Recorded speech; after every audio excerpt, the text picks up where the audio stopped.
হাসিনা সহ আওয়ামী লীগের শীর্ষ নেতাদের বিরুদ্ধে জুলাই আন্দোলনে গুরুতর মানবাধিকার লঙ্ঘন ও পরিকল্পিত দমন-পীড়নের প্রমাণ পেয়েছে জাতিসংঘের ফ্যাক্ট ফাইন্ডিং মিশন। প্রকাশিত প্রতিবেদনে বলা হয়েছে ১.৫ মাসে ১৪০০ হত্যার শিকার হয়েছেন, এর মধ্যে ১২ থেকে ১৩% শিশু। ফ্যাক্ট ফাইন্ডিং মিশন ২০২৪ সালের ১ জুলাই থেকে ১৫ আগস্ট পর্যন্ত সময়ে সংঘটিত মানবাধিকার লঙ্ঘন ও নির্যাতনের ঘটনাগুলো তদন্ত করেছে। অন্তর্বর্তী সরকারের আমন্ত্রণে গঠিত ৫ সদস্যের প্রতিনিধি দল ১৬ সেপ্টেম্বর থেকে স্বাধীন ও নিরপেক্ষভাবে এই তদন্ত শুরু করে। তারা দেশের বিভিন্ন অঞ্চলে গিয়ে সরাসরি তথ্য সংগ্রহ করে এবং বিভিন্ন শ্রেণী পেশার মানুষ, গোষ্ঠী ও সংস্থার সঙ্গে কথা বলেন প্রতিনিধি দলের সদস্যরা। সুইজারল্যান্ডের জেনেভায় এ নিয়ে ব্রিফ করছে জাতিসংঘের ফ্যাক্ট ফাইন্ডিং মিশন। সরাসরি যাচ্ছে সেখানে।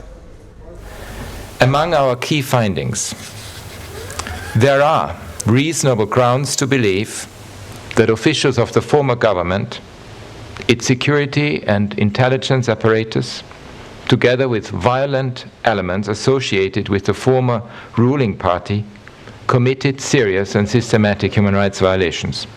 These include hundreds of extrajudicial killings, extensive arbitrary arrest and detention, and torture and ill treatment, including of children, as well as gender-based violence.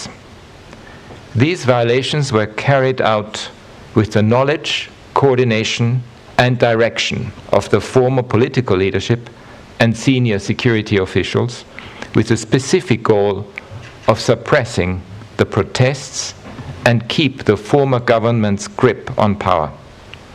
Women and girls were at the forefront of the early protests, and our report details they were specifically subjected to gender-based violence by security forces and Awami League supporters. There are reasonable grounds to believe that certain crimes against humanity have been committed, directed against protesters and their supporters. We also documented serious acts of revenge that private individuals committed against supporters of the former ruling party, police officers, and in some cases people belonging to minority and distinct religious groups in the immediate aftermath of the protests. Efforts to ensure accountability have begun, with many cases being lodged, including before Bangladesh's domestic International Crimes Tribunal.